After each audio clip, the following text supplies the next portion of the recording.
शुरू का क्या है बोलता है? इतनी धूप अर्थ में है, लेकिन जब तक अर्थ नहीं मिलेगा उसको जो तो बल्ब जलेगा नहीं।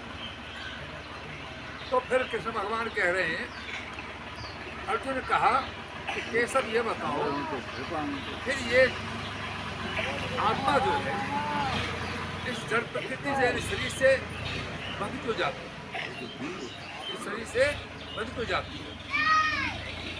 तो कृष्ण भगवान कृष्ण कह रहे हैं कि अर्जुन, आठों भेदों वाली अपरा प्रकृति से उत्पन्न हुए तीनों ही गुण, सतोगुण, रजोगुण, तमोगुण, तीनों ही गुण इस आत्मा को इस शरीर से बांधते हैं। तीनों ही गुण। तो सतोगुण जो है वो सुख की आसक्ति से बांधता है, और रजोगुण जो है वो कर्म और विषय वासनाओं की आसक्ति से बांधता है, और जो तमोगुण है वो निंद्रा और प्रमाद और आलस से बांधता है। निंद्रा का मतलब ये ज्यादा होता है, इसका मतलब ये है कि ये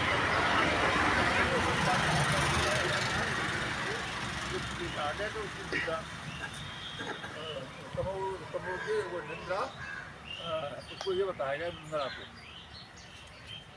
तो फिर अर्जुन ने फिर उसको प्रश्न कर दिया है कि केशव ये बताओ कि ये तीनों गुण जब एक साथ रहते हैं तो अलग अलग विभक्त क्यों हो जाते हैं, क्यों बढ़ जाते हैं अलग अलग जब एक ही जगह रहते हैं? तो वो बता रहा है कि अर्जुन, जब तमोगुण और रजोगुण निम्न हो जाते हैं तो सतोगुण की वृद्धि हो जाती है, और सतोगुण तमोगुण जब निम्न हो जाते हैं तो रजोगुण की वृद्धि हो जाती है, और रजोगुण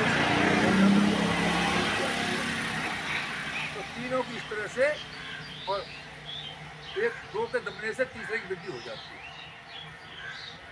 तो फिर उन्होंने ये कहा आखिर में कि केशव ये बताओ कि इन गुणों को जानने से हमको लाभ क्या है? इन गुणों को जानने से हमको